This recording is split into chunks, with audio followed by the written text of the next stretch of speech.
Strategi transfer Arsenal bisa menjadi ancaman klub lain. Arteta ngebet mau rekrut penyerang. Mantan pemain Arsenal beri opsi perekrutan Kevin De Bruyne.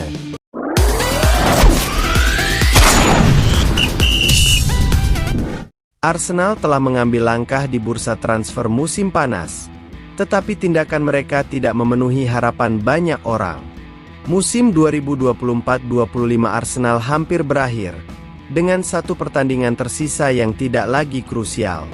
Hanya kegagalan besar yang dapat membuat musim ini benar-benar hancur. Arsenal kembali tanpa meraih trofi.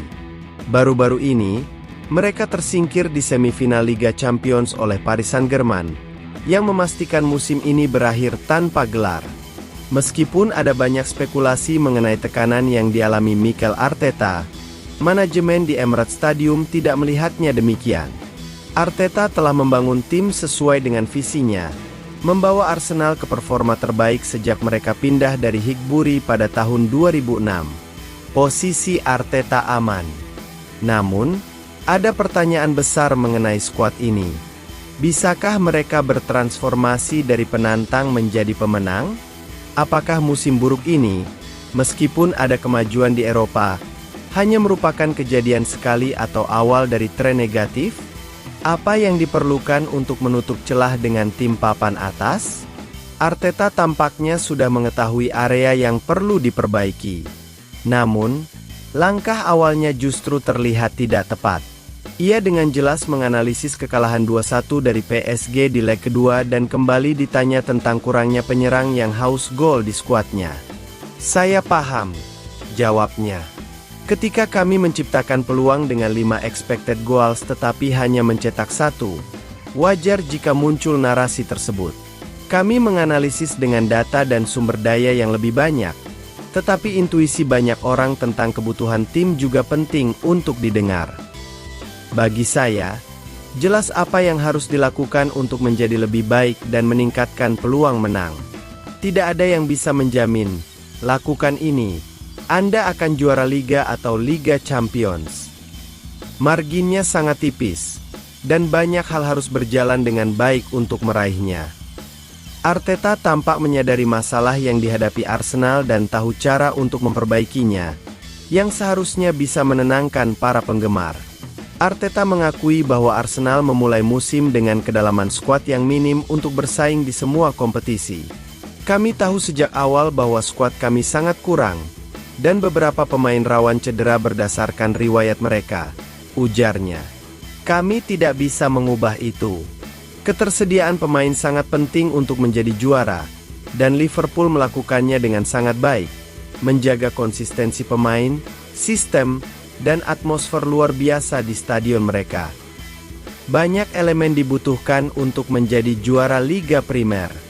Musim ini, kami tidak pernah konsisten karena masalah yang kami hadapi." Keputusan ini diambil karena Arteta lebih suka bekerja dengan kelompok kecil.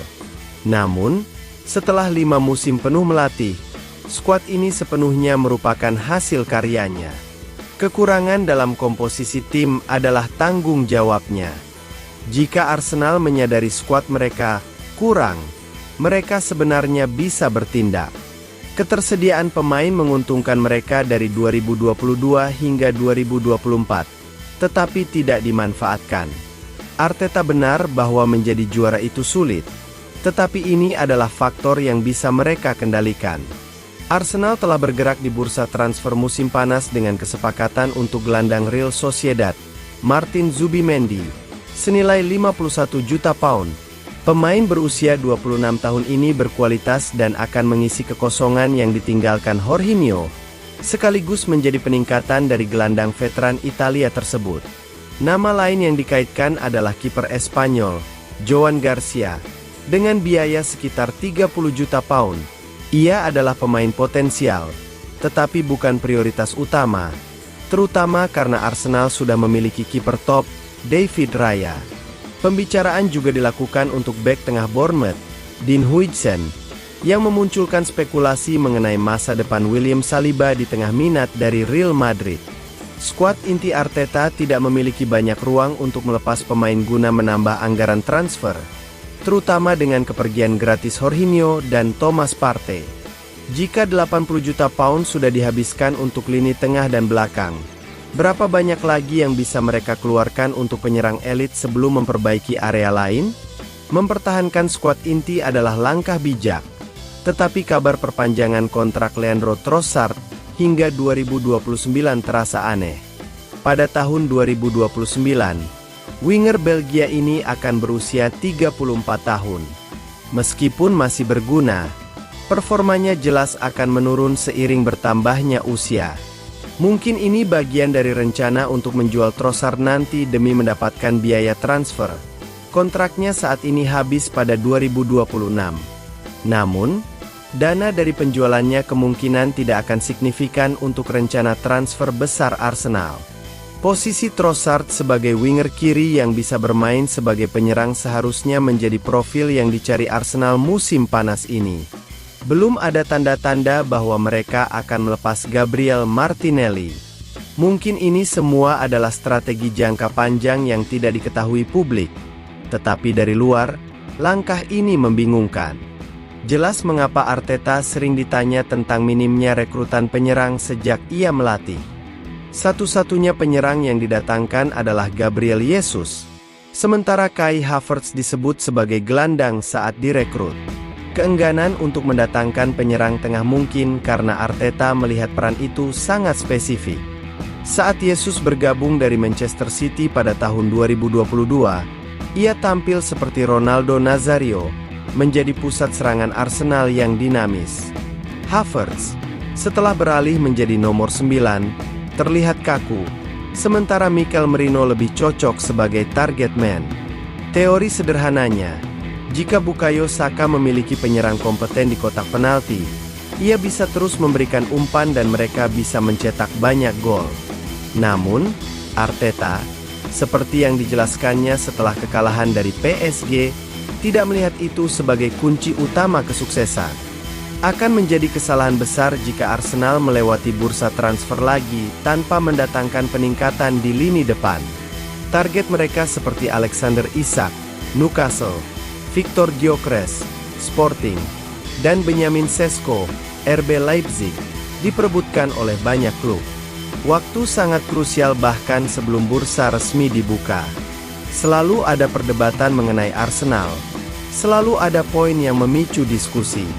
Melewati musim lain tanpa kesuksesan nyata akan membuat mereka rentan terhadap kritik tanpa banyak pembelaan, terutama di tahap proyek ini.